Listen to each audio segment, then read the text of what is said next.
Madame, Monsieur, bonjour, bienvenue dans le 13h du 26 mars. Ils n'ont décidément pas laissé leur victoire au Luxembourg. Les Français ont remporté 3-1, un match qui fera partie de la qualification pour 2018. Et puis les manifestations qui vont se dérouler à partir de demain en Guyane, une Guyane en colère et au point mort. Nous essaierons de comprendre pourquoi dans ce journal. Et puis le grand retour du printemps, une carte ensoleillée pour aujourd'hui et ces prochains jours, des températures estivales. Il va falloir en profiter, c'est également le retour de l'heure d'été. Nous avons perdu 1 heure la nuit dernière. Les Français ont su s'imposer hier soir, ils ont remporté 3-1 lors du match amical opposant la France au Luxembourg. Le score qui fera également partie de la qualification pour 2018. Une mauvaise nouvelle maintenant, Dibré qui lui a déclaré forfait. Il ne pourra pas assurer le match d'Espagne qui se déroulera à partir de mardi. Il s'est blessé lors du match qui s'est déroulé hier. Didier Deschamps qui a appelé son remplaçant, le sélectionneur Sébastien Kouachny. La France est donc solide leader devant la Suède.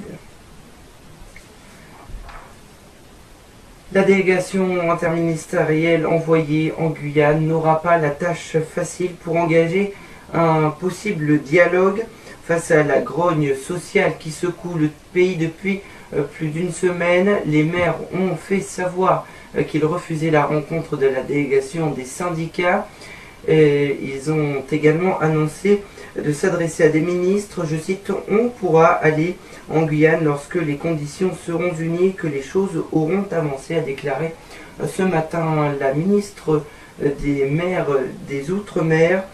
L'Union des travailleurs guyanais qui regroupe 37 syndicats qui appellent à une grève générale.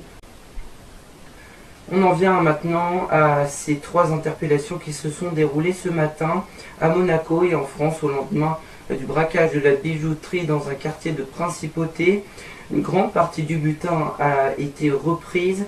Nous ne connaissons pas le montant de ce butin. Venons-en maintenant à cette enquête qui a été ouverte en Irak après la mort d'une dizaine de Noirs et une centaine de civils. Ces derniers jours, des bombardements ont eu lieu à Mossoul-Ouest. La coalition internationale a reconnu avoir mené des frappes sur les zones concernées dans le cadre d'une lutte contre l'État islamique. Le gouvernement irakien soupçonne les djihadistes d'avoir utilisé les civils comme boucliers humains. Aux États-Unis, tôt ce matin, une fusillade a eu lieu dans une boîte de nuit. Une personne a été tuée, 15 autres ont été blessés. La police a annoncé qu'une centaine de personnes étaient sur place. La SIDAction 2017, il est encore temps de faire parvenir vos dons. Appelez le 110 qui s'affiche en haut de votre écran. Ce matin, on a annoncé que près de 3 millions d'euros ont été annoncés après les dons qui ont eu lieu.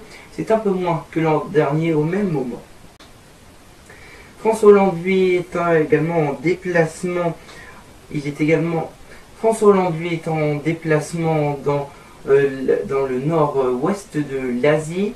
Le thème est celui-ci, l'économie et la défense.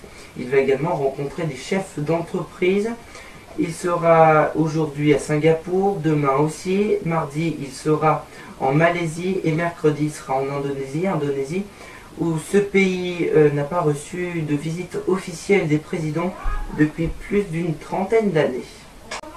Il va falloir en profiter ces prochains jours. Le beau temps est présent, les températures sont de saison.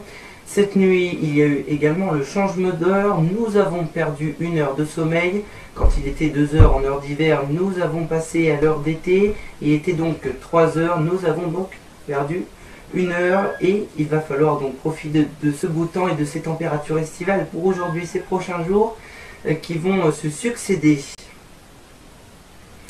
Et c'est la fin de ce journal de 13 heures. Merci à vous de nous avoir suivis.